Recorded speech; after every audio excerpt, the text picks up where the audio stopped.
वृंदावन बिहारी लाल जय हो। बाल कृष्ण भगवान की जय। ध्येयं सदा परिभवगनमवीष्टिदोहम् तीर्थात्पदं शिवगिरिचैततां शरण्यं भृत्याद्यं प्रणतपालभवाब्धिपोतां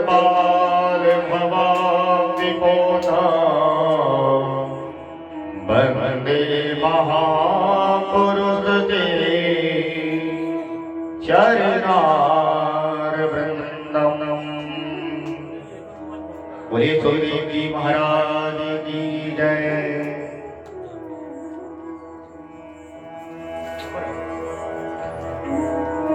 सुखदेव जी महाराज से परीक्षित महाराज पूछते हैं कि प्रभु आपने ये भी बताया कि भगवान समदर्शी हैं, भगवान किसी के साथ पक्षपात नहीं करते। आप मुझे ये बताइए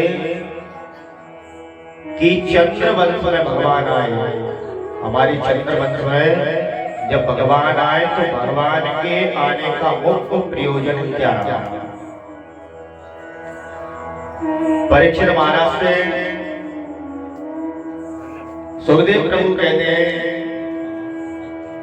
कि कंस और जरासंध जब इन दोनों का पाप ज्यादा बढ़ गया,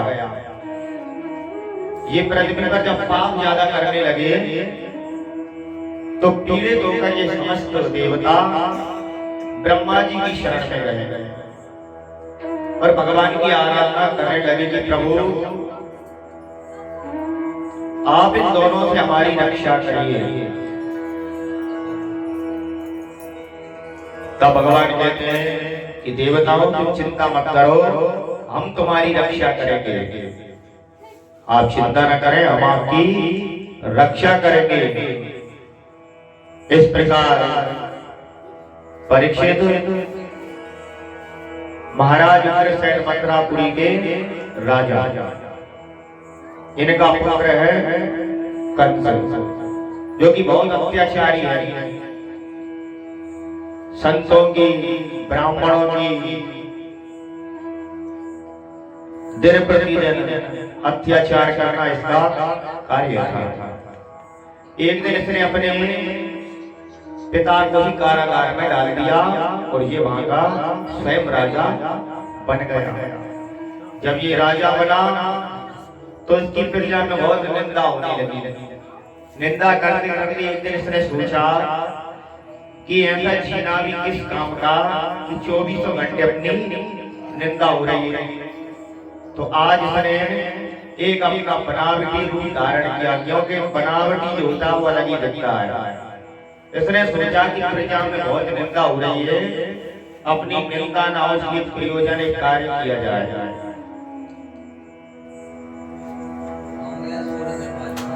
और इसने अपनी बहन देवकी का विवाह वसुदेव जी के साथ पक्का कर दिया। पक्का किया, विवाह किया और विवाह करके ये विदा करने लगा और बहुत जोर जोर से रोने लगा विदा करने लगा। सारी प्रजा देखकर कहने लगी, अरे जिस राजा को हम इतना पापी समझते थे वह तो बहुत दयालु है, ये तो बहुत दयालु है जिस अभी तक हम पाप आत्मा पुरुष समझ रहे थे। परंतु देवताओं ने सोचा कि ऐसा ना हो माँ देवी इसके प्रयोजन में फंस जाए। तो देवताओं ने आकाशवाणी कर दी कि कंस, जिस बहन को तू इतने भावुकता के साथ विदाई दे रहा है, इसका आठवां गर्भ जो होगा वह तेरा काल होगा। जिसके तू विदा कर रहा है इसका जो आठवां बच्चा होगा इसके द्वारा तेरी मृत्यु होगी। इतना कंस ने सुना, आंख फूला हो गया और एक क्षण में देव जी के केस पकड़े और जमीन पर पटक दिया। सारी प्रजा कहने लगी, अरे राम राम, ये तो सचमुच बड़ा दुष्ट है, 1 मिनट में इसकी सारी क्रियाएं बदल गई। दुष्टों की प्रवृत्ति पानी की लकीर की तरह है, बनते भी देर नहीं लगती और मिटते भी देर नहीं लगती।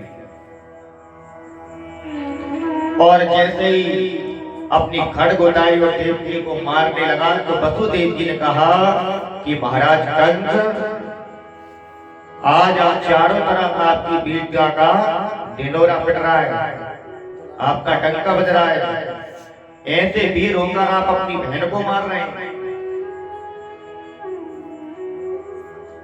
क्योंकि वीर पर सौ को स्त्री पर तो हाथ ही नहीं उठाना चाहिए। तुम कैसे वीर हो? केवल ये स्त्री नहीं है, तुम्हारी बहन भी है, जिसका भी अभी तुमने विवाह संस्कार संपन्न कराया है। और छोटी बहन जो है बेटी के समान होती है। तुम्हारा जो इतना बड़ा नाम है वह कलंकित हो जाएगा। आप तो दयालु हो महाराज, कुछ तो बेचारी से दया करो। तुम्हारे क्रोध को देखो, देखकर कितना कांप रही है।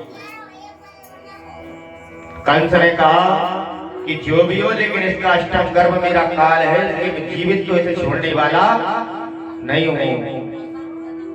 बोले महाराज, मैं आपको वचन देता हूं कि मैं अपनी एक एक संतान आपको लाकर दूंगा। यदि आपको भय है कि इसका अष्टम गर्भ आपका काल बनेगा, तो मैं आपको वसुदेव वचन देता हूं, इसके एक एक बच्चे को आपको लाकर दूंगा। उसे वसुदेव जी के वचन प्रिय लगे। उसने कहा ठीक है वसुदेव, मैं आपकी बात मानने को तैयार हूं। विवेकशील पुरुष की यही समझदारी है कि जब मृत्यु समीप हो तो काल परिस्थिति को टालना चाहिए, ना कि भयभीत होना चाहिए और क्रोध करना चाहिए। शांति से अपना कार्य करना चाहिए। अब विचार करो, कब अष्टम करवाएगा, कल का पता नहीं है अपन को। परंतु बुद्धिमान पुरुष की ये बुद्धिमानी है कि 8वां बच्चा आएगा तो आएगा, इससे पहले परिस्थिति को टालो। तो तुरंत वचन दे दिया कि मैं अपने एक एक बच्चों को आपको लाकर दूंगा। फिर वसुदेव जी ने ऐसा ही किया। कंस ने देवकी और वसुदेव को कारागार में डाल दिया। कारागार में डाला तो कालांतर में वसुदेव जी के यहाँ कीर्तिमान नाम का पहला पुत्र हुआ। अपने वचन अनुसार कंस के पास अपने पहले पुत्र को वसुदेव जी ले जाने आए। अब वसुदेव जी जैसे ही ले गए तो कंस ने सोचा कि इस पहले पुत्र से मेरा क्या लेना देना, ये तो मेरा अष्टम काल होगा, पहला थोड़ी काल है। तो वसुदेव जी से कहता है वसुदेव तुम इस पुत्र को ले जाओ। परंतु देवताओं ने योजना बनाई कि जब तक इसका पाप का घड़ा नहीं भरेगा, जब तक भगवान इसे मारने वाले नहीं, क्या किया जाए? तो नारद जी आए। नारद जी ने 8 पंखुड़ी रखी और कहा महाराज इसमें से बताओ 8वीं कौन सी है। अब जहां से शुरू करे कोई 8वीं। तो कंस की योजना समझ में आ गई कि 8वां भी पहला हो सकता है और पहला भी 8वां हो सकता है।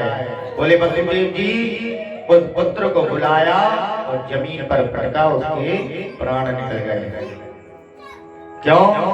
कि मूर्ख और संत दोनों के फूंकने से ही बजते हैं।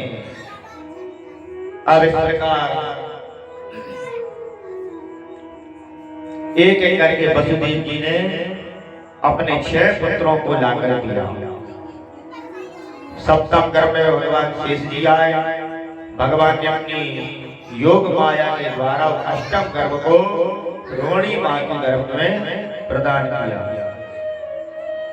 अब अष्टम गर्भ में भगवान आए और योग माया से कहा कि तुम मां यशोदा के गर्भ में जाकर वास करो। और जैसे ही हम गोकुल में आए तुम अष्टभुजी बनकर यहाँ आ जाना और कंस को दर्शन देना, फिर देखो तुम्हारी कैसी पूजन चालू होती है। दुर्गा बन के, सरस्वती बन के, काली बन के। अब कंस कारागार में आया और जैसे ही देवकी के समक्ष गया, भगवान गर्भ में आ चुके हैं, और जैसे ही देवकी के समक्ष गया तो उसकी जो पाप वृत्ति है वह पूरी बदल गई।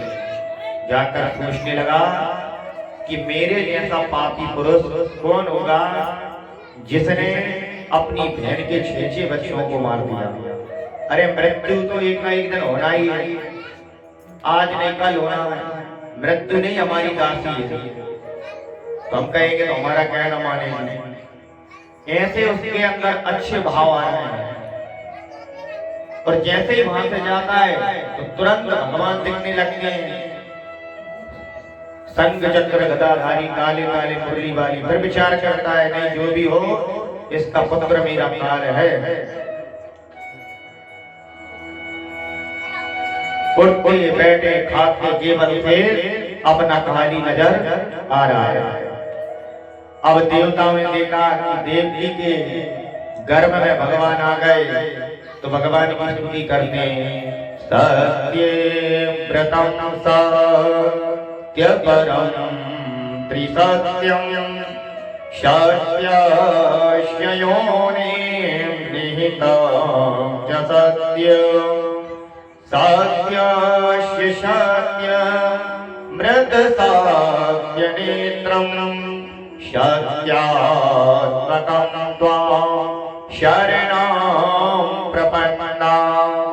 सभी देवताओं ने मिलकर गर्भ में भगवान हरि की स्तुति की, और बड़ी सुंदर स्तुति करने के बाद अब भगवान का प्राकट्य का समय आ गया। काल के नाम से हृदय कांप जाता है, और आज भगवान का जब जन्म हुआ तो भगवान बड़े सुंदर महीने में आए। भादों का मास, कृष्ण पक्ष, अष्टमी तिथि, बुधवार का दिन, रोहिणी नक्षत्र, चतुर्भुज रूप में भगवान का प्राकट्य हुआ कारागार में। बोलिए बाल कृष्ण भगवान की जय। इस अद्भुत बालक को देखकर मां देवकी और वसुदेव जी आश्चर्य करने लगे। बोले बच्चे के 2 हाथ होते हैं, इनके 4 हाथ हैं। बोले बालक छोटा होता है जो चतुर्भुजधारी बड़े बड़े, और इस प्रकार जब भगवान का अद्भुत रूप देखा, स्तुति कर कर पहचान गए कि आप प्रकृति के साक्षात परम पुरुष भगवान नारायण हैं। परंतु विचार कर रहे हैं, और मां देवकी सोच रही हैं कि अनंत ब्रह्मांड जिनके रोम रोम में समाया हुआ है, ऐसा परमात्मा मेरे पेट में कैसे आ गया। ब्रह्मांड निकाया निर्मित माया, रोम रोम प्रतिवेद कहे, सोमा में उर्वासी यह उपहासी, सुनत धीर मति थिर न रहे। कि प्रभु आपके रोम रोम में ब्रह्मांड समाया हुआ है, आप मेरे पेट में कैसे आ गए। आए तो ठीक है, परंतु आप नन्हे बालक बनकर नहीं आए,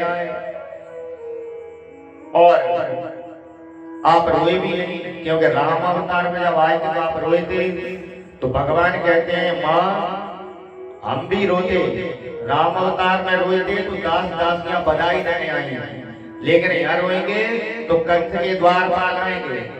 इसमें ना आपका हित है और ना मेरा हित है। अब भगवान वसुदेव जी से कहते हैं, वसुदेव आप हमें ब्रजमंडल में नंद बाबा के घर में छोड़कर आओ, और वहां जो कन्या है उसे यहाँ लेकर आओ। वसुदेव जी कहने लगे कि प्रभु मैं आपको लेके कैसे जाऊं? बोले यहाँ तो हथकड़ी पड़ी है, हाथ करो। बोले महाराज जो हमारी शरण में आ जाता है उसके तो भवबंधन खुल जाते हैं।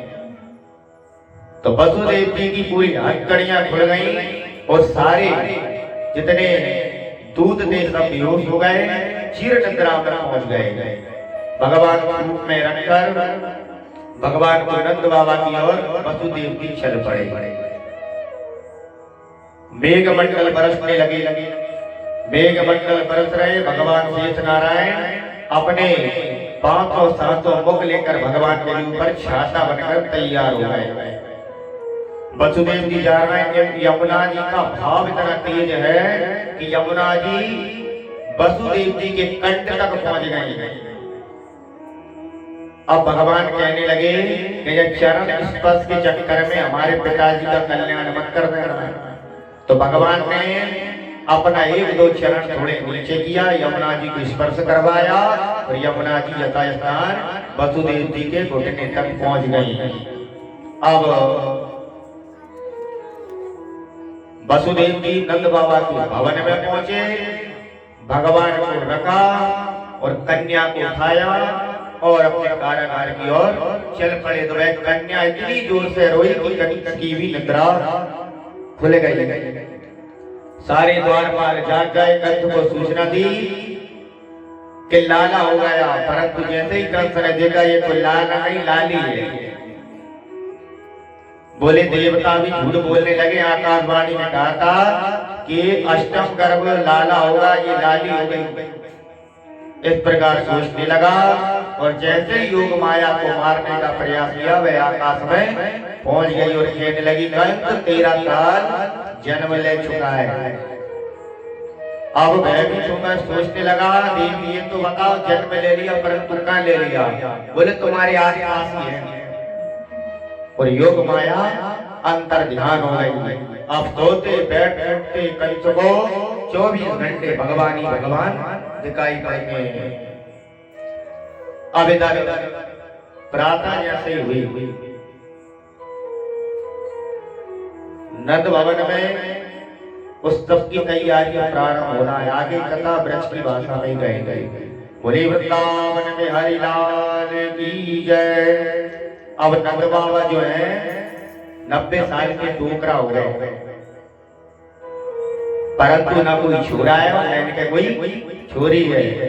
90 साल के हो गए। अब एक दिन यहाँ संतों की मंडली आई। नंद बाबा ने, क्योंकि नंद बाबा ब्राह्मणों के संतों के बहुत बड़े भक्त हैं, जैसे ही नंद बाबा के भवन में संत महात्मा आए तो नंद बाबा ने उनको बढ़िया बढ़िया खूब मालपुआ खिलाया। मालपुआ खा के ब्राह्मण पेट पे हाथ फेर के टकार लेके कहने लगे कि नंद बाबा पुत्रवान भव।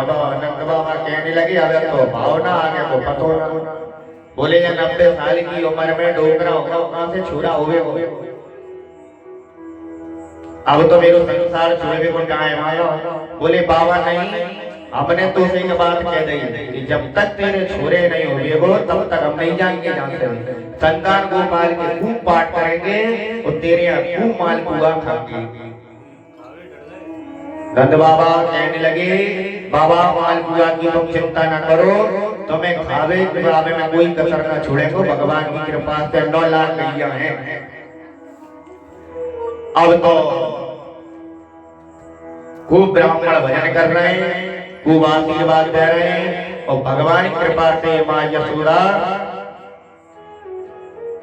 कि यहाँ ब्रजमंडल में बड़ा ही सुंदर उत्सव होने वाला है। तो नंद बाबा बड़े प्रसन्न हुए क्योंकि गर्भ में पहले ही बालक आ चुका है। अब नंद बाबा सोचते हैं क्यों ना अपनी बहन सुनंदा को ले आऊं, बहुत खुश होगी, बुआ बनने वाली है।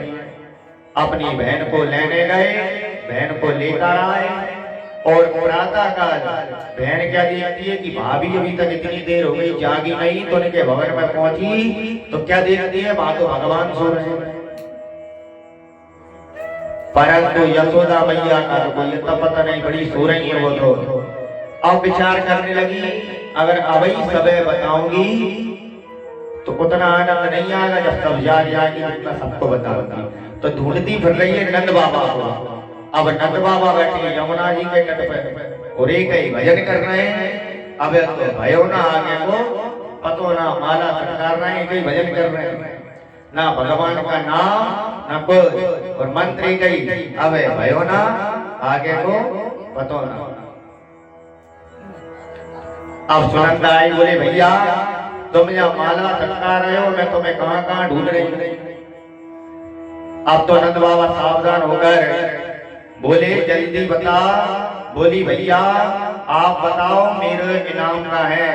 अब तो नंद बाबा की धड़कन तेज हो गई और कहने लगी ले जा तिजोरी की चाबी, जो समझ में आए वो रख लीजिए, जो अच्छा लगे वो रख लेना। तो सुनंदा समझ गई भैया सुनने के लिए आ तो है।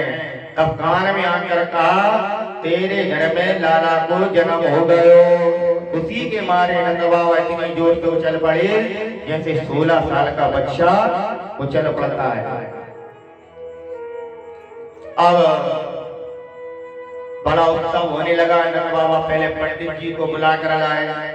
वो पंडित आए, ब्राह्मणों को संकेत दिया कि जल्दी चलो आशीर्वाद देवे।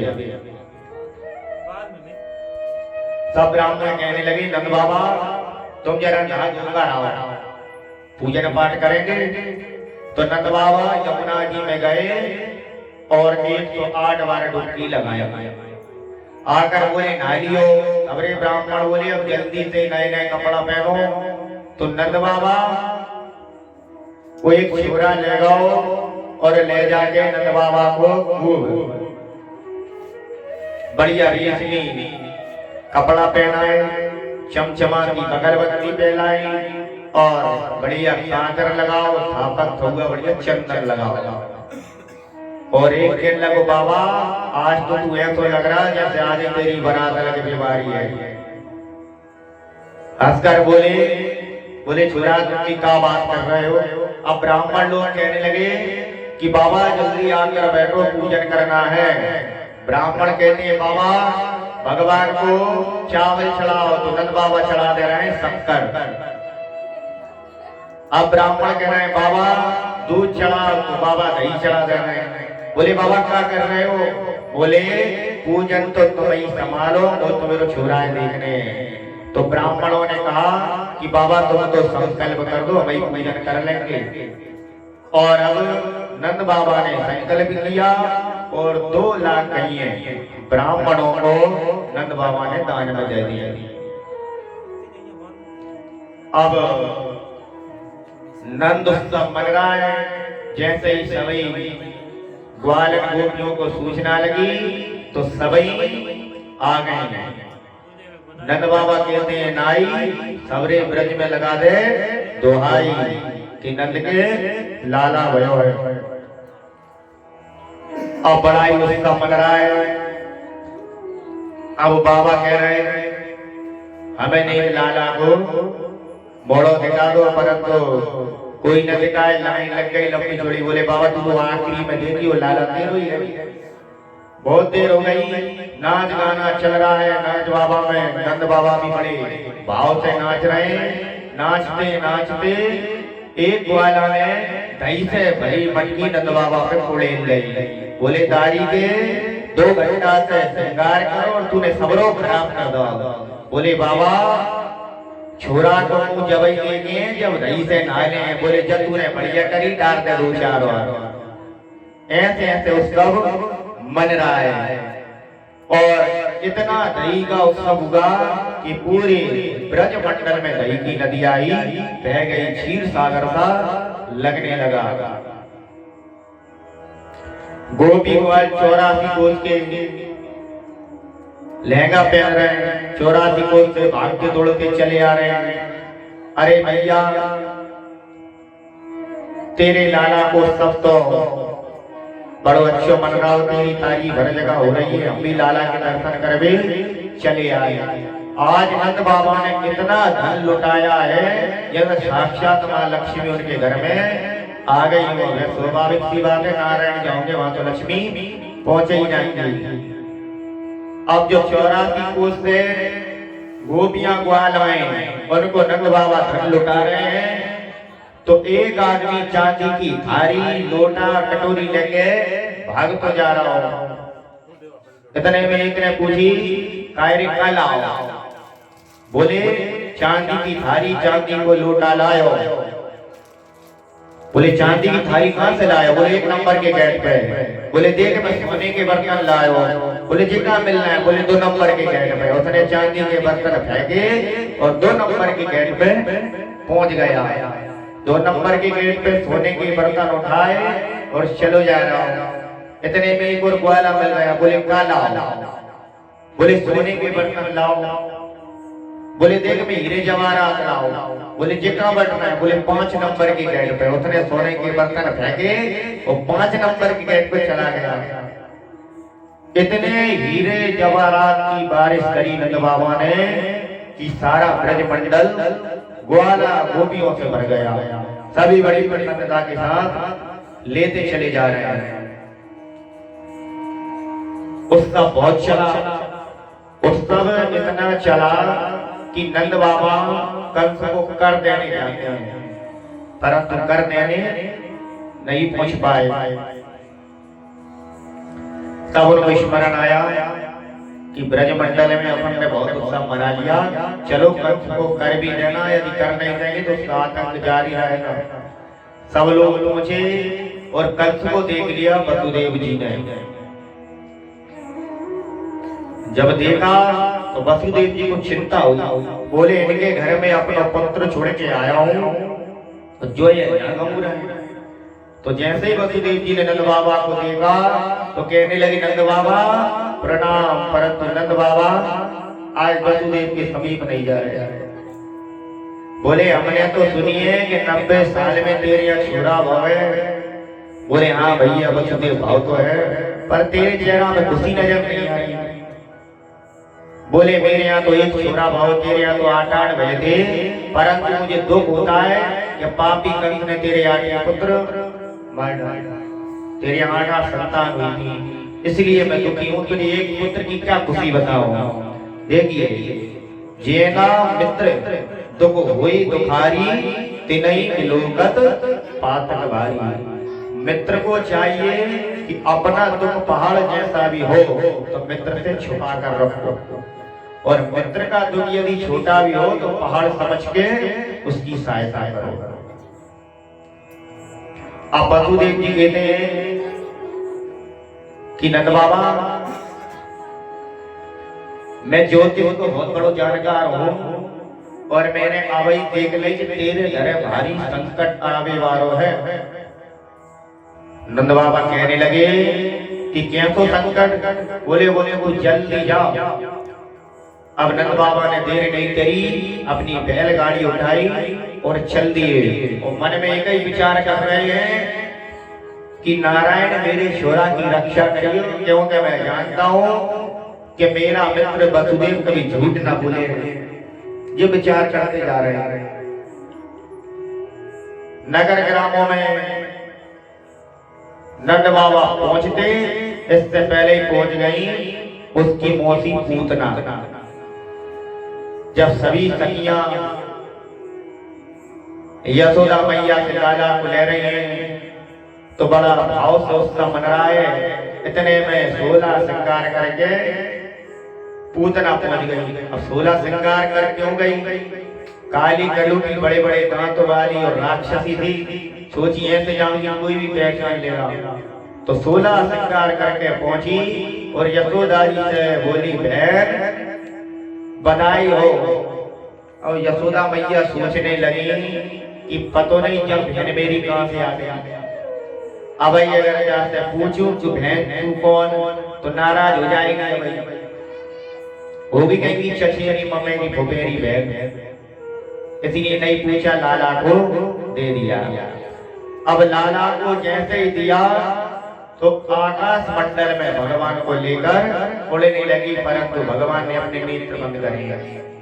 अब भगवान ने नेत्र क्यों बंद करे? संत कहते हैं या तो भगवान सोच रहे हैं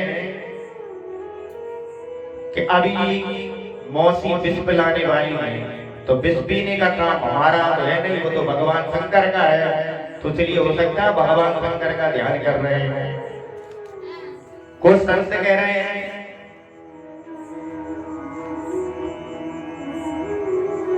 कि मां की गति देना है, इसलिए पहले प्रणाम कर रहे हैं। अब जैसे स्तनपान भगवान को कराने लगे तो भगवान पहले दुग्ध पान कर रहे हैं, इसके बाद उसके प्राणों का हरण करने लगे। और जैसे प्राणों का हरण किया तो कहने लगी लाला छोड़। भगवान कहने लगे मौसी पहले तो हम किसी को पकड़ते नहीं, और पकड़ लेते हैं तो फिर किसी को छोड़ते नहीं। और भगवान इस प्रकार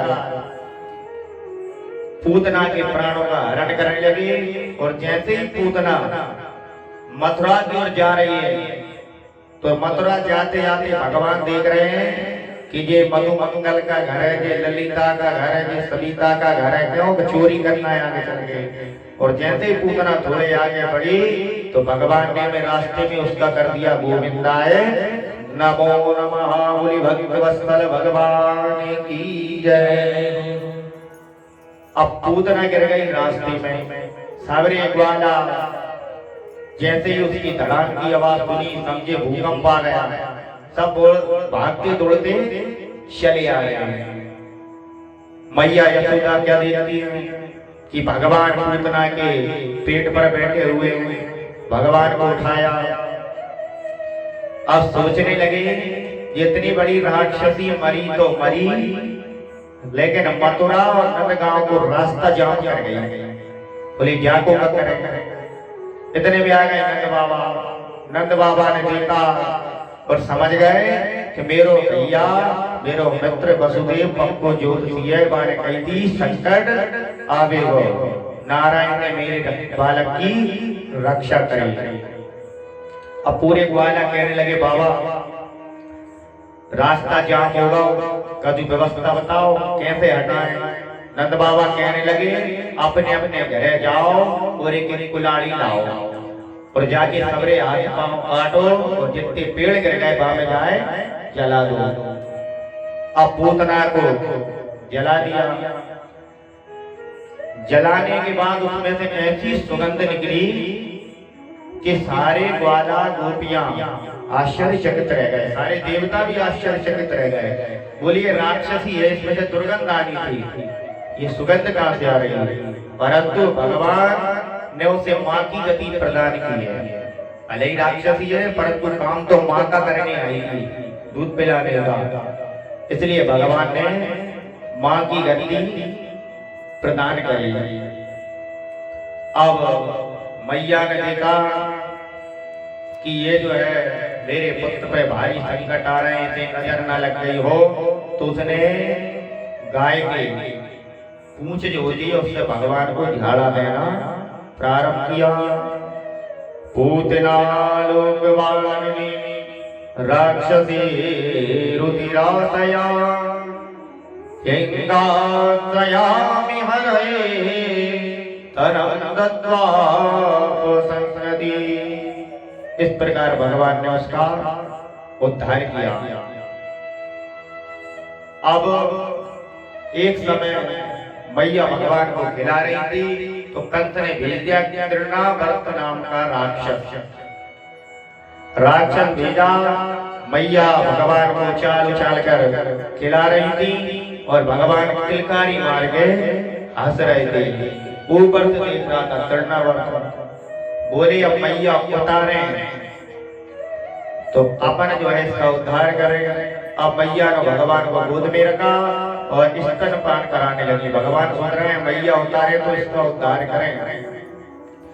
तो भगवान ने अपना इतना वजन बढ़ाया कि मैया की गोद में भगवान कुंडलों से बढ़ गए। मैया सोचने लगी हो सकता है इसने ज्यादा दूध पी लिया हो, तो भगवान को उतार दिया। बोले लाला दूध पचा ले। अब भगवान घूमने लगे, इसने तृणावर्त आया और भगवान को उठाकर ले गया। लेता चला जा रहा है। भगवान सोच रहे हैं चलो जब बढ़िया है कि मामा ने उड़न खटोला भेज दिया। भगवान बड़े आनंद के साथ जा रहे हैं। जाते जाते जैसे ही मथुरा की ओर ले जाने लगा तो भगवान ने अपना वजन बढ़ाना प्रारंभ किया। भगवान का वजन बहुत बढ़ गया तो तृणावर्त सोचने लगा। तृणावर्त सोचने लगा कि ऐसा तो नहीं कहीं मैं ब्रजमंडल से कोई बड़ा भारी पत्थर उठा लाया। भगवान सोचने लगे कि मूर्ख, मुझ में लोग मुझे पत्थर में ही पूजते हैं और तू मुझ में ही पत्थर देख रहा है, तो चल तेरे पत्थर से ही कल्याण करता हूँ। तो भगवान ने उसका सिर उठाया, वो पत्थर में इतनी जोर से मारा कि उसका हो गया गोविंदाय नमो नमः। बोले भक्त वत्सल भगवान की जय। अब 1 वर्ष बीत गया। इधर वसुदेव जी सोच रहे हैं, वसुदेव महाराज सोच रहे हैं कि क्या पता मेरे पुत्र का भी नामकरण संस्कार हुआ कि नहीं हुआ। 1 वर्ष बीत गया, अभी तक भगवान का नामकरण भी नहीं हुआ। तो गर्गाचार्य जी को बुलाया वसुदेव जी ने। तो वसुदेव जी कहते हैं, गर्गाचार्य तुम गोकुल में जाओ और वहां जाके हमारे पुत्र का नामकरण करो। अब सोचने लगे गर्गाचार्य जी, महाराज मैं चला तो जाऊं पर ऐसा ना हो कंस की निगाह हम पर पड़ जाए, तो ऐसा ना हो वो समझ जाए कि हो सकता है कि वसुदेव जी का ही पुत्र हो। ऐसा विचार करने लगे। परंतु फिर भी वसुदेव की आज्ञा से गर्गाचार्य जी यहाँ नंद भवन में पहुंच गए। वहां जाकर बाबा को प्रणाम किया। बाबा ने गर्गाचार्य को प्रणाम किया, उनके चरण धोए। और चरण धोने के बाद कहा कि गर्गाचार्य जी आज आपका कैसे आना हुआ। कहने लगे, महाराज संत ब्राह्मणों का एक ही काम है, चलते फिरते रहना चाहिए। पानी भी यदि एक जगह रुक जाएगा तो वह खराब हो जाता है। इसी प्रकार ब्राह्मण है, कार्यक्रम चलते फिरते करते रहना चाहिए। तो गर्गाचार्य जी से नंद बाबा कहते हैं कि गर्गाचार्य जी आप जब बताओ, मेरी छोरा की राशि बहुत खराब चल रही है। बोले आए दिन कोई ना कोई संकट मेरे छोरा पे आ रहे हैं। गर्गाचार्य जी कहने लगे, तुम्हारे छोरा को नाम बताओ, क्या राशि है।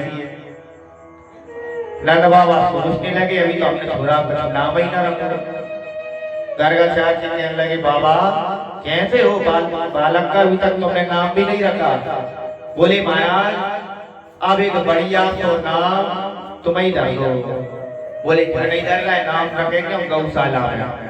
बोले अच्छा नाम धरेंगे तो कंस समझ जाएगा गर्गाचार्य जी को यदुवंशियों के कुलगुरु हैं, यहाँ क्या करने रहे। हो सकता है जब वसुदेव जी का पुत्र हो। नंद बाबा समझ गए कि बाबा तुम चलो गौशाला में तो मई नाम रखना। और रोहिणी और मैया यशोदा से कहा कि देवियों जाओ गर्गाचार्य जी नाम धरवे आए। अब यशोदा जी और रोहिणी मैया सोच रही है कि चलो जब बाबा को नाम तो अपन ने बहुत सुनवे तने जाई परीक्षा नहीं तो वास्तव में ही कोई काम को है, कोई खावे पीवे को है। तो दोनों को लेकर चले गए और परीक्षा लेने के लिए दोनों ने बलराम जी को मैया यशोदा ने ले लिया और भैया कृष्ण को भैया रोहिणी ने ले लिया। दोनों माताएं बैठ गए। अब गर्गाचार्य जी ने जैसे ही भगवान को देखा तो उनकी लग गई नींद। भगवान की ध्यान में इतना खो गए कि वे समाधि में ही पहुंच गए। समाधि में पहुंचे तो मैया यशोदा कहने लगी, बहन रोहिणी कोई चमत्कारी बाबा लगे, अच्छो को नाम सोच के धरेंगे अपने बाल बाल को। परंतु जब बहुत देर हो गई तो कहने लगी कि बाबा की तो सांस ही नहीं चल रही, यार मर गए हमारे घर में। बोले जगह ही नहीं रहा, ऐसा कैसा नाम धर, ऐसा क्या सोच रहा। जब बहुत देर हो गई नहीं उठे तो कहने लगी, बाबा तो गर्गाचार्य कहने लगे सोच लाओ नाम सोच लाओ। मैया यशोदा कहने लगी बाबा तुम ऐसा सोचोगे क्या? भाई सोच में पड़ गए। इस प्रकार गर्गाचार्य जी कहते हैं कि रोणी और यशोदा। तो यशोदा जी ने कहा यशोदा तुम्हारी गोद में जो बालक है वे बहुत बलशाली है, इसका नाम तुम रखो बलराम क्योंकि बड़ा बालक है। तो तुरंत मैया यशोदा समझ गई कि सोच समझदार और पढ़े लिखे बाबा है। देखो बड़ो बालक कह रही तुम रजोगी, तो इसका नाम है बलराम। अब मैया यशोदा से कहने लगे कि मैया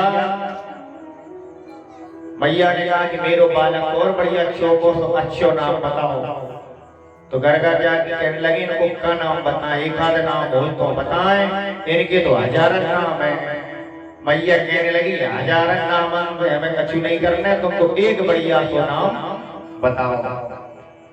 तो कहने लगे इनका नाम होगा कृष्ण। अब मैया सोचने लगी या कृष्ण के में तो जीव ही नहीं पटक रही। चलो एक काम करो, अंडे धरे कृष्ण और बलराम, अपन धर दो कनुआ और बलुआ।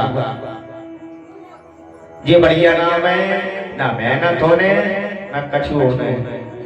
तो देखो पंडित जी कितने ही अच्छे नाम रख दें, लेकिन घर की माताओं के जो नाम है उल्टे सीधे ही मिलेंगे। बड़े विद्वान बालक हैं, नाम रख रहे हैं हलूका मलूका। कितना ही बुद्धिजीवी पुरुष हो, घर में नाम अगर बिगड़ गया तो उसे कोई सुधार नहीं सकता, एक बार जो पड़ गया। इस प्रकार दोनों के नाम रखे। नाम रखने के बाद जय जय श्री राधा रमण, जय जय नवल किशोर, जय गोपीचंद चोर प्रभु, जय जय माखन चोर। नारायणं नमस्कृत्य नरं चैव नरोत्तमं, देवीं सरस्वतीं व्यासं ततो जयमुदीरये। नमः कमलनाभाय, नमस्ते जलसायिने, नमस्ते केशवानंद वासुदेव नमोस्तुते। अब भगवान कुछ बड़े हुए, तो भगवान अनोखी लीला करते हैं। कई तो बछड़ों के सींगों से लटक जाएंगे, कई भगवान बैलों की तमद गिनने लग जाएंगे, कहीं बछड़ों की तमद गिनने लगेंगे। भगवान थोड़े और बड़े हुए तो प्रभु को लगा कि चलो आज ब्रज बामांगनाओं की जो है अपन मनोरथ पूर्ण करते हैं, ब्रज गोपियों की। तो भगवान अपने मित्रों के साथ बैठ गए। तो मित्रों से कहते हैं चलो अपन एक खेल खेलें। सबरे मित्र कहने लगे भैया कौन तो खेल? बोले नाव खेल। बोले बता कौन सा खेल? बोले चोरी चोरी को खेल। बोले दारी के चोरी करवाए कौन? बोले अपन तो कोई पैसा की चोरी थोड़ी कर रहे हैं, अपन तो मातन मछली की चोरी करेंगे। बोले भैया बात तो हमने तक करी नहीं, और पहले जब बता तो चोरी की पड़ कर रही है, तेरे घर में 2 लाख गई है, तेरा हमारी पड़ गई। भगवान कहने लगे मैं मेरी नहीं कह रहा हूँ, जब मधु मंगल की कह रहा है, श्री धाम की कह रहा है, कहते 1.5 अट्टी के हो रहे हैं। हम तो इनकी कह रहे हैं, इनके बदल अपन चोरी करेंगे। गैयन की सेवा करें हम ग्वाला, और गोरस में मथुरा के लाला। बोले चोरी तो करें। तो बोले क्या करें? बोले चोरी कर वो सीखो। बोले कहाँ? बोले अपने अपने घर में करके देखो पहले एक बार। घर में गए, चोरी करी और दूसरे दिन आए। बोले लाला हमने चोरी करी, मैया ने इतनो मारो पूरी पीठ लाल कर दी। भगवान बोले दारी के पहली बेर चोरी करवेगा और पिट गया। बोले लाला हमारे बाप दादा ने कभी चोरी करी होती तो हमें पता हो तो चोरी कैसी होती। भगवान कहने लगे चलो तुम हमें चोरी, हम तुम्हें चोरी करवो सिखाएंगे। बाल गोपाल चोर विद्या प्रचार मंडल में तुम सब भर्ती हो जाओ। भगवान की विद्या का घर है बाल गोपाल चोर मंडल। अब भगवान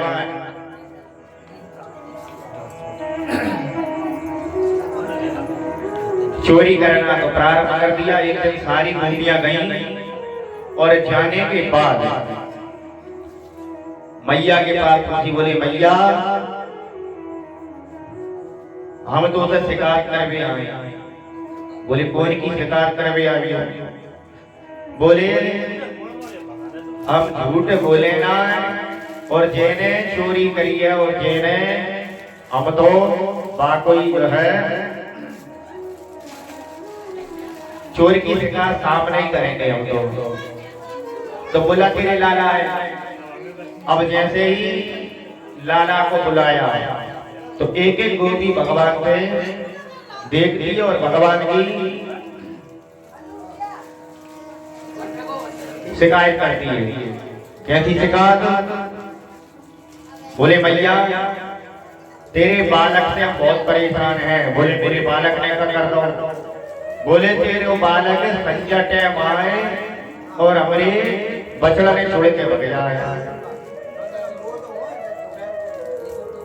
तो मैया कहने लगी या तो अच्छी बात है या तो बहुत बढ़िया बात है। वो तो तेरी मदद कर भी आए कि तू गैया धोने जा रही है तो वो बछड़ा पकड़ ले। बोले मैया जो ऐसी टाइम पे छोड़ के जाए जो लगे को टाइम ही ना है।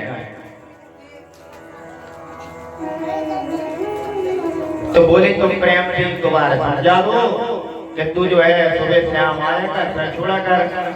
बोले भैया हमने बाबी करके दे दी। हमने कही लाला तू सुबह शाम आया कर तो हमसे कह लगो कि मैं का तुम्हारे बाप को नौकर हूं जो तुम्हारे बछड़ा पकड़ में आऊं। एक गोपी कहने लगी कि भैया जो माखन की चोरी करेगा तो हमने जाके कही कि लाला तेरे घर में 9 लाख गईए हैं पर तू चोरी काहे करेगा? बोले गोपी जो आनंद चोरी के माल में है वो प्रेम से खावे में करेंगे में नहीं है जैसे हम चोरी करेंगे। तो मैया ने कहा कि तू तो मैंने बिठा के चुपचाप प्रेम से दे करो।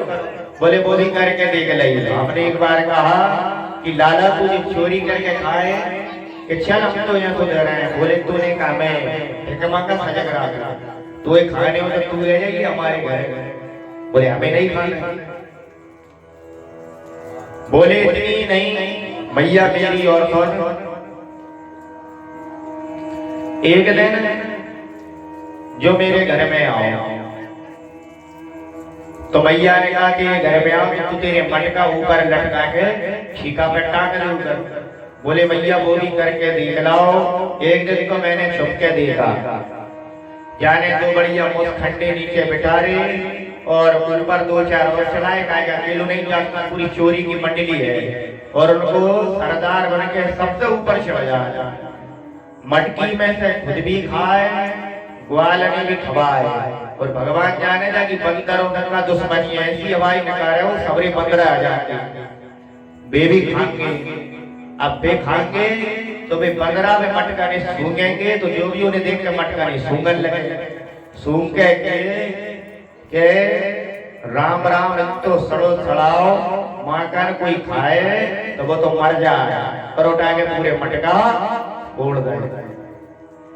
एक बोली मैया एक दिन की मेरी और सुन ले। बोली तू भी सुना। बोले मेरे घर आती सत्यनारायण भगवान की कथा तो जाने कही कि लागू जो प्रसाद हमें हवा दे। हमने कही पहले लाला की भगवान की जय जय होगी बोले जय जय कौन है, मैं जय जय हूँ, ला दे दे प्रसाद। मैंने मना कर दिया, डांट दो, और मैं भगवान ने भोग रख के भगवान को ध्यान करने लगी। जो भगवान जाने कहां से आओ, जो पिल्ला पकड़ लाओ और मेरी भगवान की सिंहासन में धर दे। तेरे देवी गोपी जेरा तेरे भगवान सत्यनारायण। अब एक गोपी और बोली भैया मेरी और सुन, मेरे घर में तो न माखन है, तो जो मेरे घर में घुस गओ जाने 2 घंटा पूरा घर छान मारो, जाए कहीं माखन नहीं बोलो।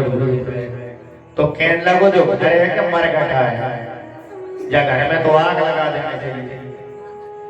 और एक कमरा में मेरी छोरी सो रही थी, जो वहां में घुस गओ। बछोरी की चोटी ने एक लंबी यदि बछोटी जाने बांध दी खटिया की पाटी से, और धीरे से वागवान में जाके रही हुआ। अब छोरी जैसे उठी तो खटिया से बन रही चुटिया, तो बोली मैया हुआ हुआ। बोले कहीं को हुआ नहीं है, जो नंद को पावई पूरे ब्रज में हुआ बनो डोल। अब मैया कहने लगी कि मेरो ने 100 छोरा मुझा के कारण में थे बड़े बड़े। बोले गोपियों तुम जाओ, मैं समझा दूंगी लाए। तो भगवान कहते हैं मैया ये सब झूठी है। मैया कहने लगी कि गांव में हरिश्चंद्र तो तू ही है, सत्यवादी तो तू ही है, दूसरा कोई नहीं है।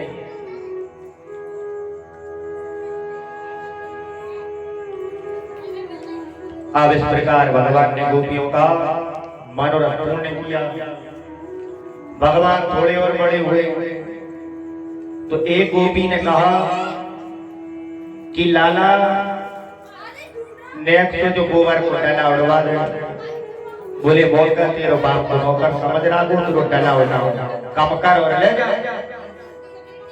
बोले नेक उठा दे तो का बिगड़ जाएगा, चल उठा रहे तुम एक माखन को बोला दे। बोले हाँ फिर तो उठा दे। भगवान ने डला उड़वा दिया। अब मैं गोपी गई, फिर दोबारा आ गई। बोले लाला एक बार और उठा दे। बोले देख गोपी मैं तो एक नहीं 2 बार नहीं 4 बार उठा दूंगा, तू तो जब बता माखन की 2 लाख कितने देगी। बोले जितने बार तू डबाएगा तो ही बार माखन को बोला तो मैं दूंगी। अब 4 गोला हो गए। भगवान कहने लगे गोपी हिसाब के साथ भूल मत जाइए। बोले लाला इनसे कपड़ी कम करें, एक काम करें जब गोबर की जितनी बार टूटवा को टिपकी तेरे माथे में कर देंगे। बोले हाँ जब बात सही है। तो गोपी ने इतनी बार डाला भगवान से उठवाया और इतनी टिपकी भगवान के शरीर पे लगाई। तो भगवान कहने लगे चल गोपी अब जो है बोला दे इतने में आ गई मैया। बोले लाला जो तुमका गोबर गणेश बनो कर रहा चल घर नवाऊंगी। बोले मैया नवाए पति पूरी ले कपड़ी है। बोले हिसाब के साथ गड़बड़ हो जाएगा। भाई भगवान की ऐसी ऐसी लीलाएं हैं। अब भगवान जिद करने लगे कि मैया मैं तो गैया शराबी ना। मैया कहने लगी लाला तू तो बड़ो नहीं हो, तू गैया शराब। बोलो वो तो मैं जानता हूँ गैया शराब है। भगवान रूठ गए। तो मैया ने कहा कि लाला ऐसा कर तू गैया मैया तो रहते बछड़ा नहीं चरा लगा। तो भगवान बछड़ा चरा रहे हैं और समस्त ग्वालवाल भगवान की हाथ में। अब भगवान यमुना जी के तट पे उन ग्वाल वालों को भी खवा रहे हैं, खुद भी खा रहे हैं। श्री रामा से कह रहे हैं तेरी कड़ी हमें दे और हमारी कड़ी तू ले। खाना पीना चल रहा है। वैसे ब्रह्मा जी सोच रहे हैं कि सब कह रहे हैं कि परम ब्रह्म है जो कैसो भगवान है, जो झूठो पीटो ग्वाल है कोई खा लो।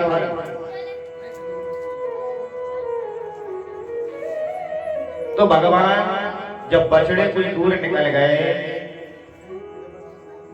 तो भगवान ने उन बछड़ों को देखा परंतु कहीं नहीं मिले। भगवान ने उनकी परीक्षा ब्रह्मा जी ने लेने के लिए सभी बछड़ों को ब्रह्म लोक ले गए। अब इधर भगवान ने जैसे ही बछड़ों को ढूंढना प्रारंभ किया, उधर ब्रह्मा जी सभी ग्वाल वालों को भी ले गए। 1 साल हो गई। ब्रह्मा जी ने सोचा कि ये देखें तो सही भगवान की क्या स्थिति है। भगवान है तो वास्तव में ग्वाल वाल है। देखे तो उतने ही बछड़े और उतने ही उनकी सका भगवान खेल रहे हैं। भगवान को ऐसा देखकर आश्चर्यचकित रह गए। आश्चर्यचकित रह गए। तो जब आश्चर्य में पड़े तो भगवान की शरण में आए और कहने लगे कि प्रभु मुझे क्षमा करें। बोले ब्रह्मा जी अपराध तो आपने बहुत बड़ा किया है। और भगवान ने ब्रह्मा जी को क्षमा नहीं किया। ब्रह्मा जी वहां से चले गए। क्यों कि भक्त और भगवान इन दोनों को बिछड़ने का अपराध ब्रह्मा जी ने किया था। भगवान सबको सहन कर सकते परंतु अपने भक्त और अपना विरह सहन नहीं कर सकते। इसलिए ब्रह्मा जी को भगवान ने क्षमा नहीं किया। ब्रह्मलोक ब्रह्मा जी चले गए। अब सारे ग्वाल वाल मित्र मंडली खेल रही है। इतने में आ गया आगासुर। आगासुर अजगर अपना विशाल मुख खोलकर बैठा है और सभी ग्वाल वाल भाई खेल रहे हैं परंतु विचार कर रहे हैं कि इतना विशाल गुफा हमने पहले नहीं देखी। जी गुफा कहां से आ गई। सभी ग्वाल वाल चले तो पास में गए सोचने लगे जहां में कोई बड़े बड़े घाट वाट मारे भाट मारी थे। अंदर गुफा में अजगर के मुंह में प्रवेश किया तो अजगर की जो जीव है बहुत बुद्धि है। उस पे जैसे ही पहुंचे तो सबरे ग्वाला कहने लगे ये दारी के महात्मा के तो बड़े घाट है, बड़ी गुदगुदी सड़क बनाई। थोड़े और आगे गए तो देखने लगे ये फीटा कैसे है। वो आगासुर के दांत थे। बोले साधु महात्मा जब बाहर से आते होंगे तो अपना सामान जब फूटा पे टांग के जाते तो चलो अपना जो खाना है वो भी पंजे पे टांग देंगे। थोड़े आगे गए तो अब जब थोड़े आगे पहुंचे तो बहुत दुर्गंध आई। तो सोचने लगे कि ये बाबा कई सालों से तपस्या कर रहे हैं, नहा धोते नहीं है तो बहुत दुर्गंध आ रही है। इतने में भगवान आ गए ढूंढते ढूंढते। तो भगवान अंदर आए तो उसने अपना मुख बंद कर लिया। तो भगवान ने अपना इतना विशाल शरीर बढ़ाया कि उसका ही प्राणों का हरण कर लिया। बोली भक्त वत्सल भगवान की जय। इस प्रकार भगवान ने अपनी लीला प्रारंभ की।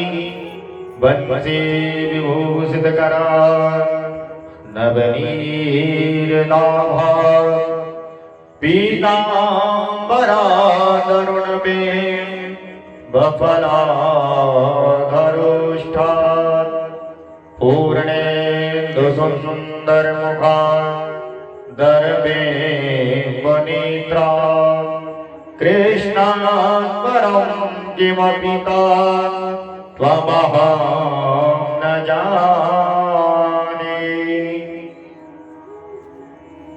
अब भगवान थोड़े और बड़े हुए तो दीपावली का समय आया।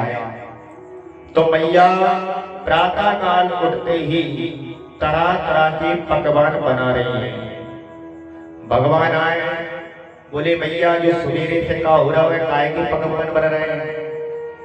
तो मैया कहने लगी आज जय जय की पूजन होगी। बोले जो जय जय कौन है और अपन जाके पूजन काय करेंगे। तो मैया ने कहा भाई जाके एक बात कहूंगी जो 10-20 बात और पूछे। बोले तेरे बाबा पूज बाबा बहुत विस्तार से बताते। और भगवान आए और बाबा से कहते हैं नंद बाबा जय जय कौन सी बला है। नंद बाबा कहने लगे तू भी कैसे ऊट पटांग बातें पूछे है। बोले भैया पकवान बना रही है और कह रही है जय जय करेंगे। बोले हाँ जय जय करेंगे। बोले कौन की? बोले इंद्र की। बोले जी इंद्र कौन है? तो नंद बाबा कहने लगे जो इंद्र पानी को देवता है, जो बारिश करे तभी हमारे यहाँ घास उगे और वह घास हम गैया चराएं वहां से दूध उगे। बोले बाबा क्या बताओ अपन क्या इंद्र की पूजन न करें, आधे वाला पूजन करें और आधे न करें, तो जो नहीं कर रहा है उनका का जो पानी न गिराएगा। नंद बाबा कहने लगे जो है तो नेक सो छोरा मनो बात है 20-20 साल वाले आदमी सी करेगा। बोले लाला तेरी बात मेरी कभी समझ में नहीं आ रही, तू तो साफ साफ बता बात क्या है। बोले तुम जब बताओ कि हमारो प्रत्यक्ष देवता मैंने संतों से सुनी है जो गोवर्धन है, जय में हमारी गैया चल रही है, जय में हम विचरण कर रहे हैं, जय रह रहे हैं, तो जाके पूजन करो। नंद बाबा कहने लगे लाला बात तो तेरी सही है। बोले चलो कल से अपन जब गोवर्धन पे ही पूजन करेंगे। तो नंद बाबा ने सभी ब्रजमंडल के वासियों को सभी को बुलाया और कहा चलो कल हम इंद्र की पूजा ना करके गोवर्धन महाराज की करेंगे। तो भगवान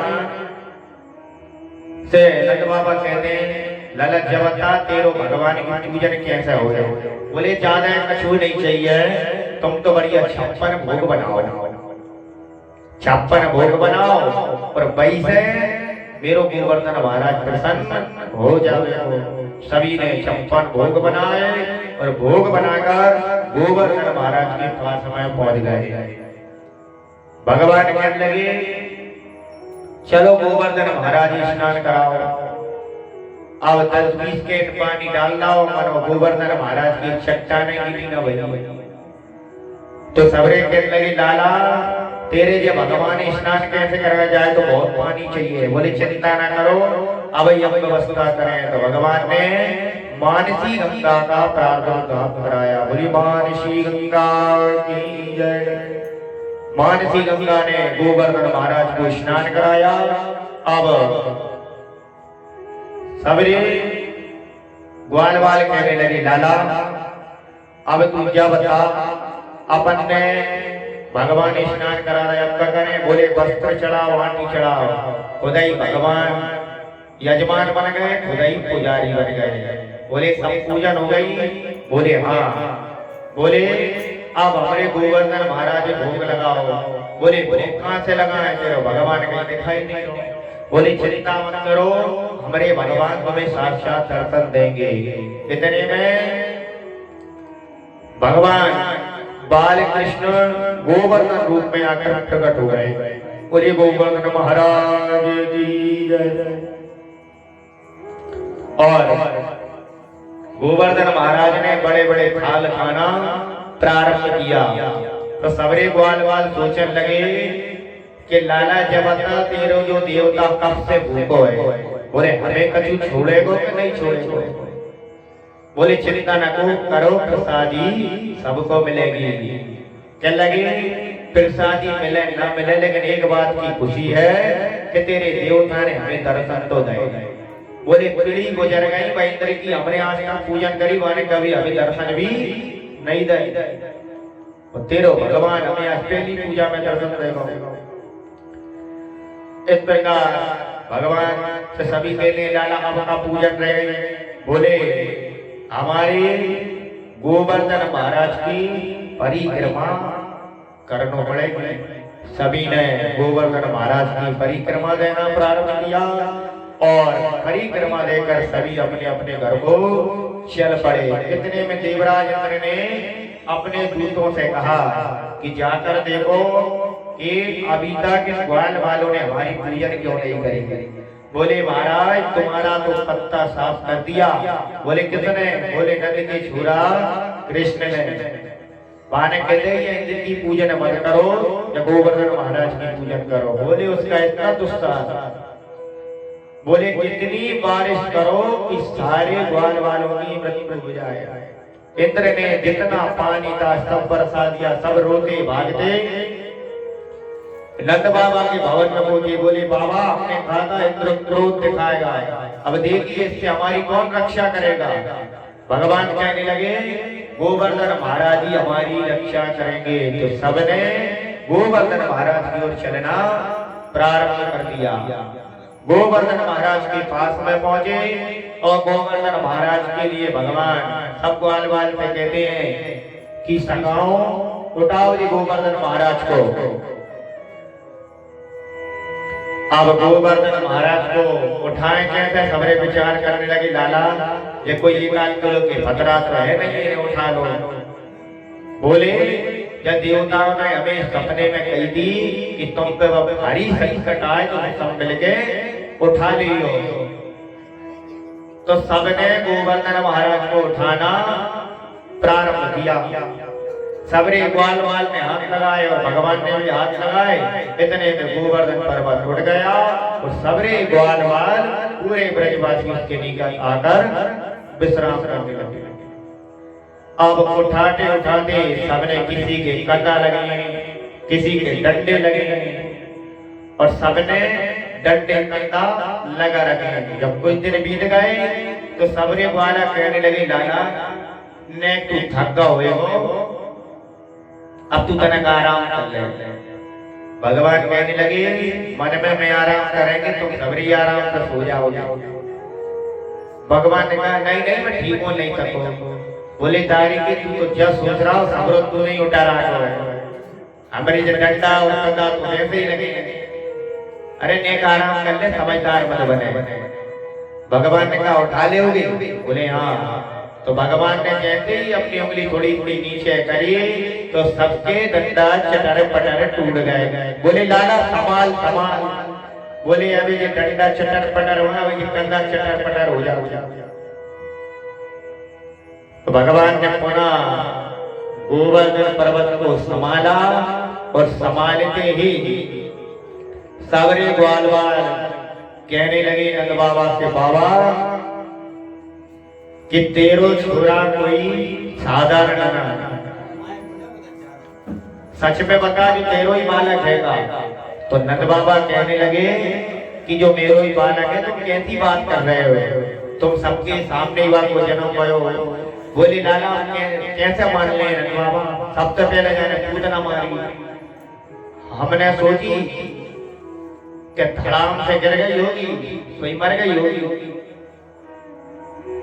जब भाग रही थी वहां हमने सोची कि धड़ाम से जब गिरी होगी मर गई होगी, परंतु कछु कहने लगे कि अगर धड़ाम से गिरती तो मुंह के बल गिरती, या तो सीधी गिरी है।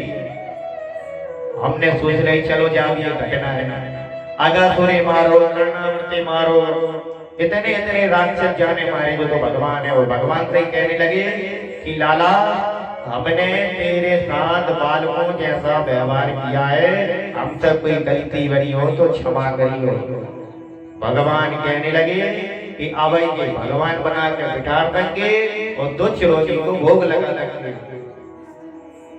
तो भगवान ने कही कि ग्वाल वालों ऐसी अच्छी बात ना है। बोले कैसी बात है? बोले बोलते मैंने जो पर्वत जैसा उठा लो जो देवता ने रात को सपने में एक मंत्र दो। बोले कौन सा मंत्र दो? बोलो जो मंत्र दो तो कि जो भी मेरे सामने आएगा मैं मंत्र बोलता हूँ भाई शक्ति आदि हम में आ जाएगी। बोले फिर मैंने जब पर्वत उठा तो तुम टुकुर टुकुर सब वो देख रहे थे, मैंने वो मंत्र बोल दो तो तुम सबरे की आदि शक्ति मुंह में आ गई। सबरे ग्वाला कहने लगे दारी के अबे तो तू माखन चुरा तो शक्ति भी चुरा लगो। बोले जब हम सोचे आजकल हम दूबरे पकड़े का आए हो गए, तू तो हमारी सबरी शक्ति चुरा रहा। इस प्रकार भगवान ने ऐसी बाल लीलाएं करी। अब ग्वाल बाल और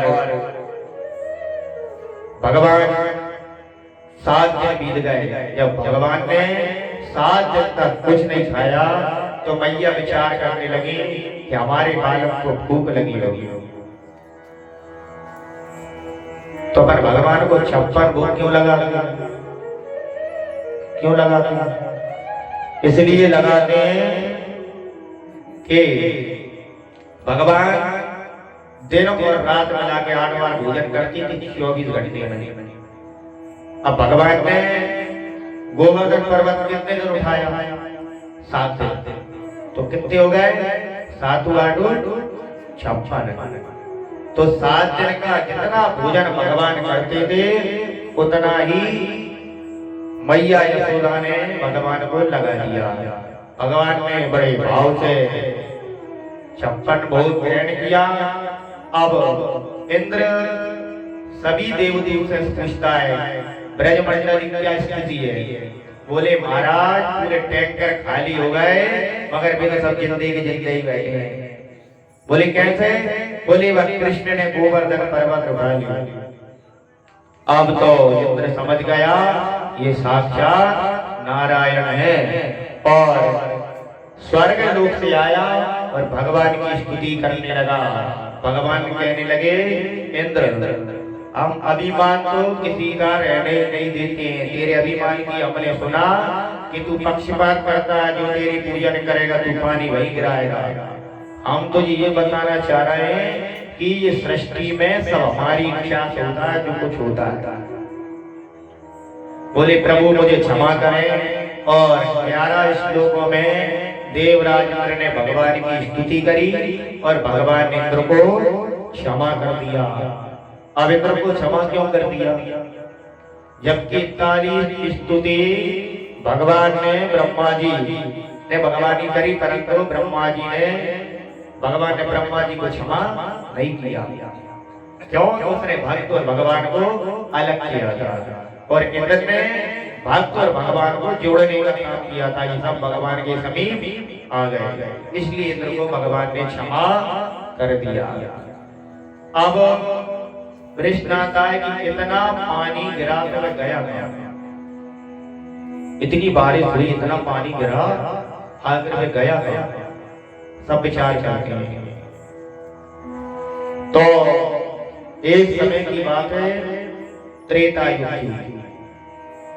त्रेता युग में राम जी और जानकी जी एक दिन दुखी होकर जानकी जी कहने लगी कि प्रभु आज तक हमें कोई ढंग से खाने पीने वाला ब्राह्मण नहीं मिला।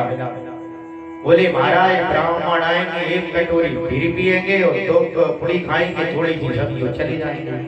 बोले हमारी इच्छा है किसी ब्राह्मण अच्छा खाता पीता है उसे बढ़िया खिलाए पिलाए। बोले इसलिए बहुत दुखी हो। भगवान कहने लगे देवी कौन सी बड़ी बात है, एक दिन आएंगे कोई खाने पीने वाले ब्राह्मण तो प्रसन्न हो जाना, बढ़िया भाव से खिलाना। तो भगवान ने स्मरण किया अगस्त मुनि का कि महाराज अजावाजा का निमंत्रण है। अगस्त मुनि आ गए। अगस्त मुनि आए, एक थाली में मां जानकी बड़े भाव से 3 कटोरी और 4 पूरी रख के लाई। ला गए। अब अगस्त मुनि कहने लगे देवी ने खाए के कान में डाला। बोले महाराज ऐसी बात क्यों कर रहे हैं? बोली इससे कुछ नहीं होना, अब तो मां जानकी प्रसन्न हो गई, आज आए कोई खाने पीने वाले ब्राह्मण। अब अगस्त मुनि ने खाना प्रारंभ किया। मां जानकी खाना परोस रही है और अपने जो है अगस्त मुनि पा रहे हैं। सुबह पहले के शाम हो गई लेकिन बाबा खाने से बंद नहीं हुए। मैया पसीना पसीना हो गई बना बना के, लेकिन प्रसन्न है। चलो आया कोई खाने वाला ब्राह्मण। भोजन चलते चलते 3 दिन बीत गए। 3 दिन बीते तो मां भगवती ने गणेश जी महाराज का स्मरण किया कि महाराज तुम ही आ जाओ, ऐसा ना हो भंडार खाली हो जाए। निरंतर जारी है भोजन अगस्त मुनि का। खाते खाते 12 दिन बीत गए। 12 दिन बीते, अबे गणेश जी अकेले आए थे। अब माता ने कहा तुम्हारी रिद्धि सिद्धि और बुला लो। रिद्धि सिद्धि भी आ गई। रिद्धि सिद्धि आटा उसन रही है, माँ परस रही और गणेश जी पूड़ी निकाल रहे हैं। खाना चलते चलते 1 महीना बीत गया, लेकिन अगस्त मुनि खाने से बंद नहीं हुए। निरंतर भोजन जारी है। अब भोजन जारी है, खाने से बंद नहीं है। तो माँ भगवती राम जी का स्मरण करती हैं। प्रभु आ गए। भगवान कहते हैं देवी भोजन कैसे चल रहे हैं? बोले महाराज या भूखे महाराज कहां से पकड़ के लाए हो? 1 महीना हो गया प्रसाद प्रसाद खावे से बंद ही नहीं। बोले हालत खराब हो गई हमारी। अब अगस्त मुनि से भगवान इशारा करते हैं, देवी ज्यादा परेशान हो गई, भोजन में विराम दे दो। बोलने लगे महाराज पानी। तो माँ जानकी से भगवान कहते हैं कि देवी पानी और परसिया। बोले महाराज जब भोजन करा कराते 1 महीना बीत गया तो कब तो पानी कितना पिएंगे, कोई पानी मानी नहीं है। अगस्त मुनि कहने लगे महाराज भोजन करा दे, पानी कहां से पिए? बोले चिंता मत करो, द्वापर में जब इंद्र वर्षा करेंगे तो वहां जाइयो और जितना पानी आए अंजलि बनाकर सब पी जाइयो। तो वही अगस्त मुनि पूरा जल पी गए। इसलिए भगवान ने बड़े भाव से भगवान वालों के साथ अपनी लीला कर रहे हैं। इसी प्रकार खाने पीने की चर्चा थे। भोला भगत थे। भोला भगत खाते पीते बहुत थे। इतना खाएं और लुढ़क जाए, यही काम था उनका, दूसरा कोई काम नहीं था। अब भाई तो कुछ ना कहें, लेकिन भाभियों को बड़ा कष्ट, भाभियों को इतना कष्ट हो कि काम धाम कुछ करता नहीं है, दिन भर खाता है और अनाज का दुश्मन बना या पड़ा रहता है। बहुत कष्ट होता है भाइयों को। एक दिन भाइयों ने कह दिया कि करता धरता कुछ है नहीं, कुछ काम धंधा कर जहाँ काम धंधे करने जाए उसका खाए और वहीं लुढ़क जाए। ये किसकी स्थिति बन गई? भाइयों ने इसे भगा दिया। अब ये चलता जा रहा है, सोचता है अपन तो खावे पीवे बारे हैं, अपने कोई रगने वालों की ना, अब क्या करें? तो इसे मिल गए संत, अच्छे खड़े। इसने सोचा चलो संत बढ़िया है, इकट्ठे जरूर खाने को मिलेगा। और संतों के पास पहुंच गए और संतों से कहते हैं महाराज हमें तुम्हारी मंडली में सम्मिलित कर लो। बोले सम्मिलित तो कर लेंगे, लेकिन तुम्हें राम नाम की दीक्षा लेना पड़ेगी। बोले महाराज राम नाम की देव चाहे कृष्ण नाम की देव, तुम क्या बताओ खाना कितनी बार दोगे? बोले महाराज खाने की चिंता मत करो, 2 बार खाना मिलेगा। बोले महाराज पेट बड़ा है, तुम 3 बार दे दो हमें, 3 बार में हमारी पूर्ति हो जाएगी। बोले ठीक है। राम नाम का एक जाप दे दिया, पर जाप आप कुछ ना करे, रसोई की तरफ देखता है। एक दिन इसे ले गए मंदिर में आरती करवाने। आरती चल रही है, आदि आरती भाई, और कहने लगा बाल कृष्ण भगवान की जय। पुजारी कहने लगे भोला क्या कर रहे हो? बोले अभी तो आदि आरती हुई है। बोले महाराज वो तो हो गई, चलो भंडारे की व्यवस्था करो, बस खाना पीना और लोड़ा करा के काम है। अब मुसीबत यहाँ भी साथ छोड़ने वाली नहीं हुई। अब एकादशी आ गई। एकादशी आई तो रसोई की तरफ देखे, पर रसोईया तो मालिश कर रहा सुबह 11 बज गए। अब वो महात्मा जी के पास गया। बोले महाराज आज का भंडारे नहीं बन रहे। बोले क्या है? बोले वो रसोईया तो बिल्कुल फुर्सत में बैठ में आ गए, या हमारी जान निकल रही। बोले रामदास हम तुम्हें बताना भूल गए, क्यों कि भोला को संतों ने नाम भी दे दिया रामदास, कि तुम्हारा नाम आज से रामदास है। बोले रामदास हम तुम्हें बताना भूल गए, आज एकादशी है। बोले एकादशी कौन सी बना है? बोले एकादशी के दिन हमारे यहाँ अन्न नहीं बनता।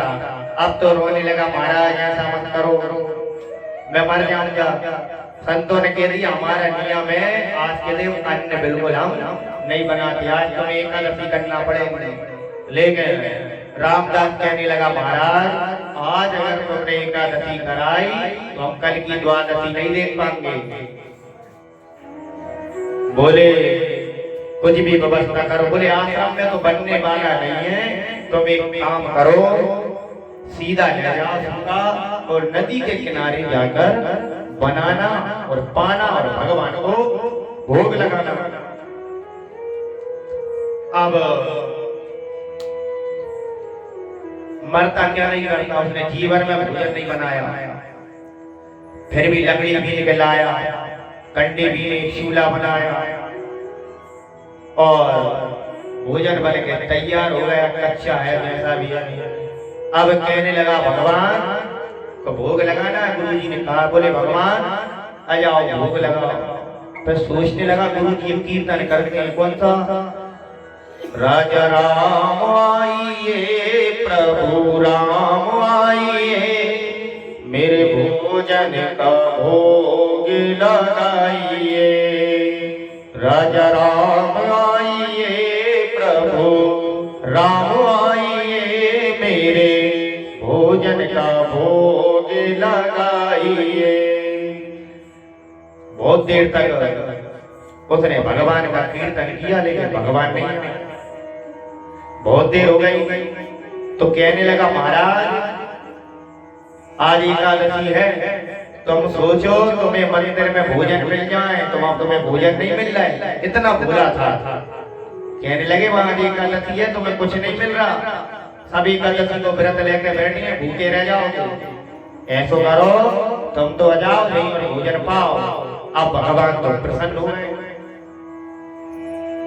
बोले ऐसा भगत का मिलेगा और भगवान आ गए। लक्ष्मण जी सहित लक्ष्मण जी सहित आए। रामदास ने देखा, बोले तुम कौन? बोले हम भगवान। बोले गुरु जी ने तो कही थी एक भगवान आ गए, ये दो दो भगवान आ गए। अब चिंता जे नहीं है तो आ गया। रोटी तरफ देख और भगवान तरफ देख। बोले चिंता का विषय कंपनियां ज्यादा बनती तो कछु दिक्कत नहीं थी। चलो ठीक है जैसे भी भगवान आए तो सही। भगवान को भोजन पड़ता, लक्ष्मण जी को भोजन पड़ता।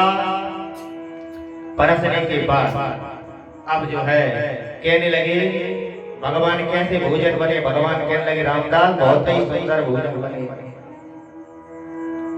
बोले अब कब आने? बोले महाराज अगली एकादशी आए।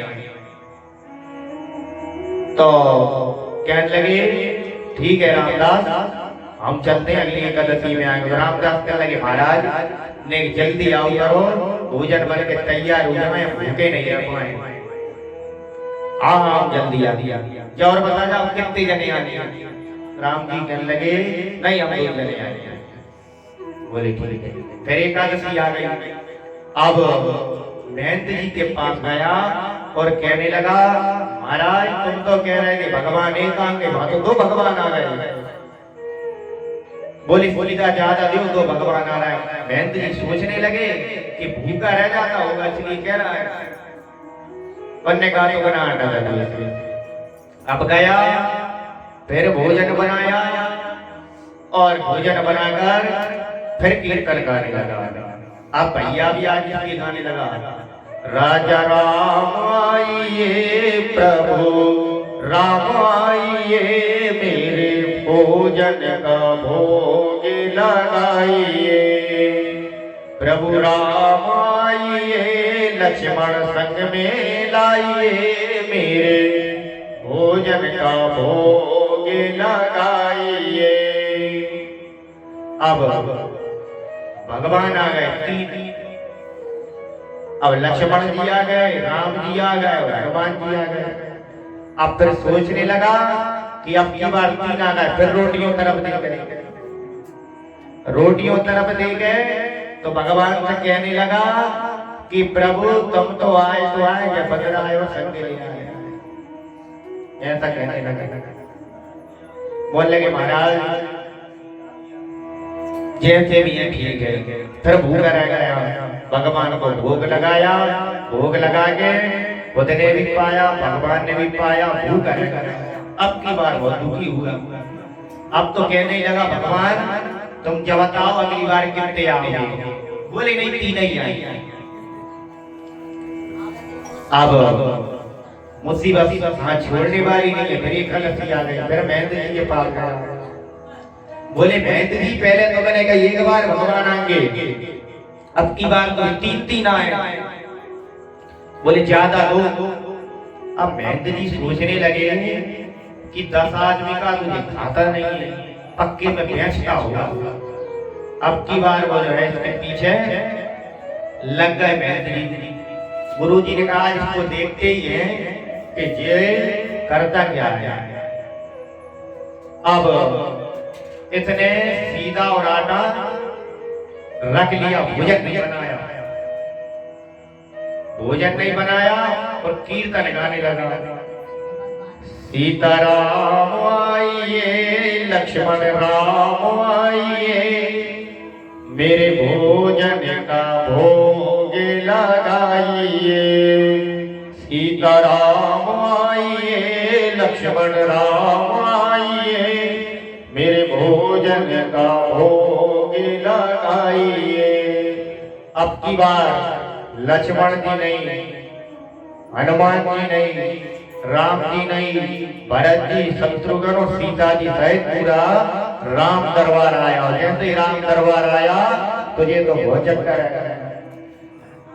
बोले जी कौन? बोले जी हमारी पत्नी है, जी हमारे तीन भैया, जी हनुमान जी हैं। बोले हमने कहा तुम्हारे पूरे परिवार को ठेका ले रहा है कि सबके सवार रहे हो और खा रहे हो। बोले तुम ही बनाओ और तुम ही पकाओ, ना बना रहे और न खवा रहे हैं। और जाकर बैठ गए पेड़ के पास। तो बोले तुमने हमें बुलाया क्यों? कहला जई तो देख रहे थे मिलेंगे कि नहीं मिलेंगे, नहीं बना के रख लेते तुम खा के चले जाते। बोले महाराज अब तो तुम ही बनाओ, तुम ही खाओ, का बना भी लेते तो मिलने नहीं। अब पेड़ के नीचे आंख बंद करके बैठ गए। अब राम जी कहने लगे आ तो गए, क्या करें? सीता जी से कहा देवी लगा हुआ था, सीता जी आटा उतर रही। हनुमान जी अपनी पूछ से चूल्हा साफ कर रहे हैं और भरत जी लक्ष्मण जी लकड़ी ला रहे हैं। राम जी बैठ गए इंतजार कर रहे हैं। अब बना रहे हैं, एक आंख खोल के रामदास देखता क्या स्थिति है, देखता है फिर आंख बंद कर लेता। मैंने कहा सोचता मिलना कुछ नहीं, 2-4 बार करा मिलना कुछ नहीं। इतने में गुरु जी आ गए। गुरु जी ने कहा रामदास कहाँ है तुम्हारे भैया? बोले देख नहीं रहे बना रहे हैं 5-5। बोले 5-5 बना रहे हैं? बोले देख नहीं रहे, वो देखो बगैर अपने चूल्हो साफ कर रहा, अभी तो भैया लकड़ी ला रहे हैं, आटा उसल रहे हैं। गुरु जी सोच रहे हैं कि जी किसी की कह रहा है, परंतु मन में विचार करते हैं। बोले कहाँ है? बोले सामने है। बोले हमें तो नहीं देख रहा है, पूछ के आओ तुम्हारे भगवान से, हमें भी देखें। तो रामदास गया गुरु जी के पास। गुरु जी के पास से वचन सुन के राम जी के पास गया और कहने लगा प्रभु हमारे गुरु जी कह रहे हैं तुम हमें दिख रहा है, उन्हें नहीं दिख रहा है, उन्हें भी देखो। बोले रामदास तुम्हारे गुरु जी अमलात्मा, विमलात्मा, पुण्यात्मा, विद्वान, वेदों के ज्ञाता सब कुछ है, परंतु सरल नहीं तुम्हारे जैसे। रामदास गया गुरु जी के पास और कहने लगा गुरु जी भगवान कह रहे हैं कि तुम पुण्यात्मा हो, विमलात्मा हो, और पुण्यात्मा विमलात्मा विद्वान है, लेकिन सरल नहीं। हमें दिख रहा है अत्यंत जड़ बुद्धि है, मूर्ख है। रामदास के शरणों में गुरु जी गिर गए और कहने लगे रामदास तेरे भगवान सही कह रहे हैं, पढ़ लिख के कोई कितना ही बुद्धिमान बन जाए, परंतु जीवन में अगर सरलता ना हो तो सब व्यर्थ है। क्यों? भाव का भूखा में भाव ही एक सार है, और भाव के बिना पूजा सर्वदा बेकार है। भाव का भूखा भाव सारो, भाव बिना पूजा सर्वदा बेकार है। भगवान कहते हैं बिना भाव से तुम कुछ भी चढ़ाओ, यदि भाव नहीं है तब बेकार है। भाव से तुम एक फूल भी चढ़ा दो, पत्रम पुष्पम फलम तोयम यो में प्रच्छति गति गति। कब मुझे भगवान गीता में कह रहे हैं कुछ भी मत चढ़ाओ, एक पुष्प भी चढ़ा दो तो भी मैं प्रसन्न हो जाऊंगा। क्यों? निर्मल मन जन सो मोहि पावा, मोहि कपट छल क्षेत्र न भावा। भगवान को निर्मल मन पसंद है, ना कि छल और कपट। आज वही गुरु जी श्री रामदास कहता है प्रभु आज मेरे गुरु जी को आप दर्शन दीजिए। आज एक भक्त ने गुरु जी को दर्शन करवाए तो राम जी ने पूरे राम दरबार सहित रामदास के कहने पर गुरु जी को दर्शन कराया। बोली भक्त वैष्णव भगवान की जय, भागवत महापुराण की जय। 2 मिनट भगवान का नाम संकीर्तन, इसके बाद भगवान की आरती। श्री कृष्ण गोविंद हरे मुरारी, हे नाथ नारायण वासुदेवाय। श्री कृष्ण गोविंद हरे मुरारी, हे नाथ नारायण वासुदेवाय। हे नाथ नारायण वासुदेवाय। हे नाथ नारायण वासुदेवाय। हे नाथ नारायण वासुदेवाय। हे नाथ नारायण वासुदेवाय। ओम नमो भगवते वासुदेवाय।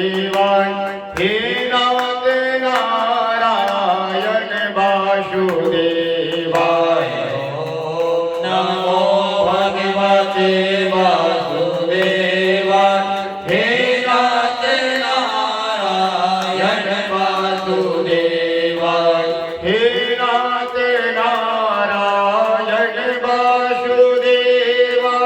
हे नाथ नारायण वासुदेवाय। हे नाथ नारायण वासुदेवाय। श्री कृष्ण गोविंद हरे मुरारी, हे नाथ नारायण वासुदेवाय। बोलिए भक्त वत्सल भगवान की जय। जय जय श्री राधे श्याम। भगवान को प्रणाम करके आरती के लिए खड़े होंगे।